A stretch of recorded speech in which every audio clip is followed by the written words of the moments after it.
English students. But anyway, my only consolation is that we prayed kanina, and so Christ says that whenever two or more people are gathered in my name, there I am. So my only consolation here is that at least Christ and Jesus Hernandez are with us today. Okay. Whenever I have desolations in life, I read Corinthians, and the Vulgate version says, Caritas Christi or Gentnos, love of Christ urges us on. At the end, these are the darkest days in our student politics, not martial law, because we had leading lights there. These are the darkest days in Ateneo politics because we have a lack of light. We have a lack of fire. The attendance here would only prove to us that not only are changes in the Constitution necessary, but also changes of heart are necessary. For too long, the meeting de avance has always been Cruzada scoring points against Ignite, or Ignite scoring points against Cruzada, or political independence scoring points against candidates. We've been talking against each other for too long. We fail to realize tayo na talaga isa. And apparently, that is the case. I am running for finance officer. I should have run for finance officer last year, but I waited for the opportunity for my party to permit me to. But last year, September 2014, I wrote to the guide a guest column titled "The Call to Justify Our Existence," where I called for an overhaul of the finance system of Ateneo's Sanggunian. I said we need to simplify the budget process so that hindi case system ng maraming lang ang nakaunawa kung paano mag-budget ang Sanggunian. I said that we need to guarantee that social development is always a priority, and that we need to guarantee that the bureaucracy is strong para kapag walang elected officials, you're certain that the Sanggunian will continue to work. It is that same guest column that I am running on this time for finance officer. Totoo na siya. I ran last year for SOS third year Central Board Representative. I lost quota by 15 votes. And so you cannot tell me that just because 15 people voted, the votes of 200, more than 250 or so should go to spoil, should go to waste. You cannot tell me that just because 100 or so votes did not materialize last year, 3,450 votes should go to waste. You cannot tell me that our democracy is strong when you can still turn out 3,000 people to vote. Quota is something that I have an axe to grind against. But more importantly, it is how cautious we are to engage in politics that I think hinders the growth of Ateneo Sanggunian. Now, let me illustrate what's wrong with Ateneo Sanggunian, the structure, by, I guess, telling you a story about this small student council high school. There's this student council high school that I ran in Albay, my hometown. I was president, and we inherited a budget of 4,000 pesos. So I had 4,000 constituents. I had to make do with 4,000 pesos. So what we did was this is a limited school and voluntary collection. We set the record straight. Parents, you can pay voluntarily. You can trust the administration. We're doing our best to set our finances straight. And I had a very skilled finance officer back then. Essentially, after much convincing, I suppose, we had a fund of 110,000 nakalimutan ko rin gano'n. So, the usual student councils will build, I suppose, sheds, walkways. What I did was, gagastusin natin itong lahat sa pamayanan. All for community projects. We're going to plant 2,000 trees. We're going to plant this number of trees. We're going to help this number of children. We're going to feed this number of children because of the simple doctrine that dito rin magpapasok yung ngayon.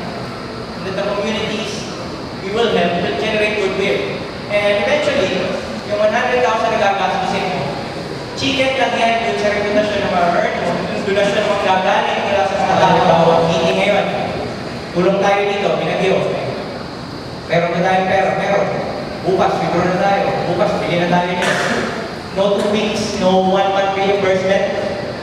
So, if a student counselor in high school can do this, why can't the Sanggunian? Why can't the Sanggunian have the processes that actually trust the students? I know Ateneans are capable. In fact, my finance officer is still here. He can't run because he's public chairman. But what I'm saying is, dapat, ang problema mo, wala kang pera. Ang irarason sa atin, kaya hindi tayo magiging financially independent. Marami na tayo masyadong pera. Ateneans can be trusted with 2.5 billion pesos. Ateneans can be trusted to properly disperse 2.5 billion pesos. How do you trust them to run industry someday? How do you trust them to run $1 billion industry someday? If you can't trust them now with just 2.5 billion. So, I am building a platform of common sense. Kailangan natin tumulong sa komunidad, pero hindi natin kayang baguhin ang buong bansa. So what can this 2.5 billion do? We invest in Ateneans. Gastusin mo lahat sa mga community development initiatives, student rights initiative ng mga Atenista, my southern accent is manifesting itself. But, rather, because of the assumption that when you invest in Ateneans will invest in society. Now, number 2, I've been telling this na masyado tayong nagkakanya-kanya.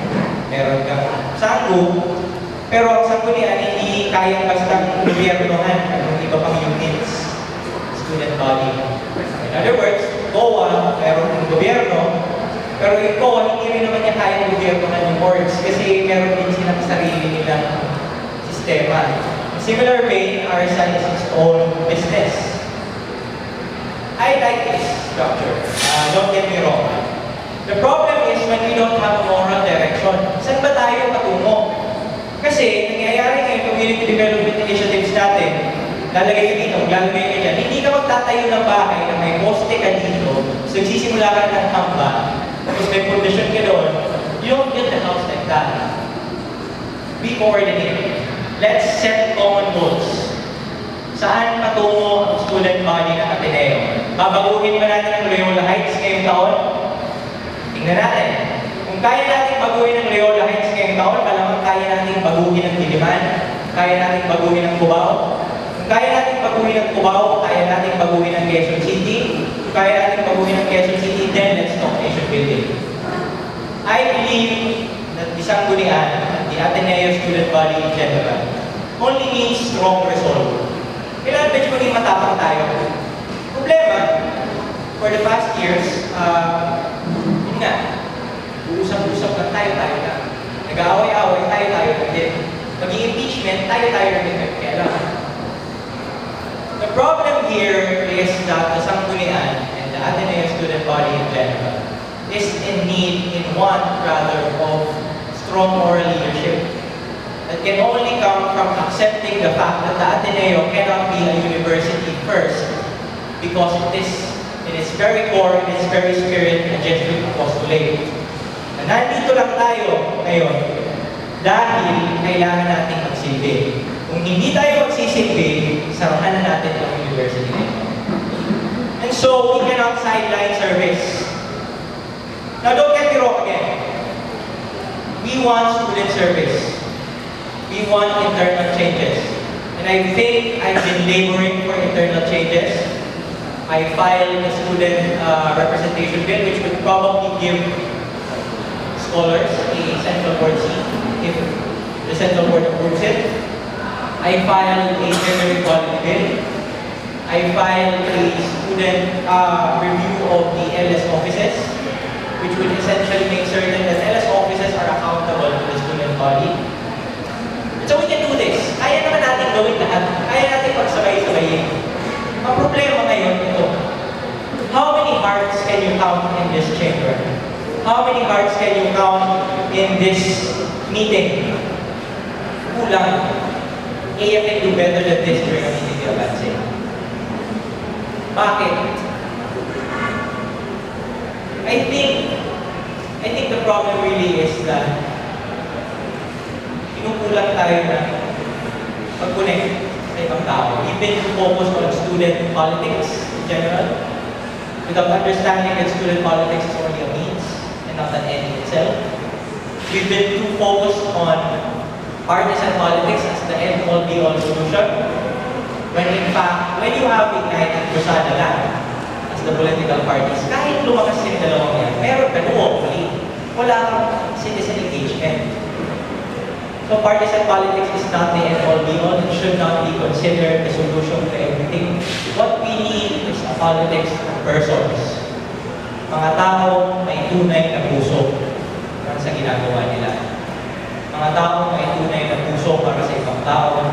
Mga taong pinuno ng pag-ibig ng sarili, kaya umaapaw, kaya napupunta sa ibang tao.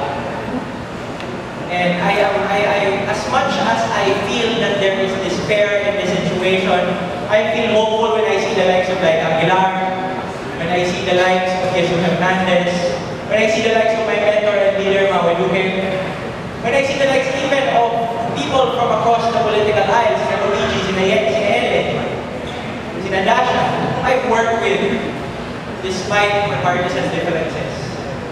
I think we can do better. I've been going through first year, freshmen. I think they're going to do better than this generation. We owe them an apology. We weren't able to do the best we can as a generation of Ateneans.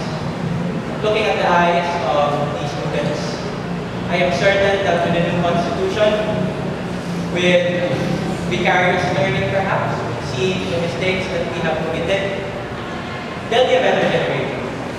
Ateneo, the clouds have not yet passed. The rainy days are not yet over. These are the darkest days in our student politics. But what we need right now is the courage to defy the darkness, to feel hope. Hope in the face of uncertainty, faith in the face of difficulty, love in the face of despair. And at the end of the day, it is what will drive us. Quota or no quota, magsisilbi tayo dahil inibig natin itong pamantasan. Quota or no quota, new constitution or no new constitution, maglilingkod tayo sapagkat ang pag-ibig natin sa Ateneo ay totoo. Kung magpapatuloy lamang ito totoo at tunay, you will do better. One of the other letters that I go to whenever I feel sad or depressed is The Dark Night of the Soul by St. John on the Cross, San Juan de la Cruz. He says, a la tarde de la vida te examinarán en el amor, which is at the evening of our lives, we shall be judged on love alone. Let us love Ateneo, let us continue loving Ateneo, and at the end of the day, this generation will be judged on whether we love Ateneo, whether we truly love this nation. Thank you and God bless.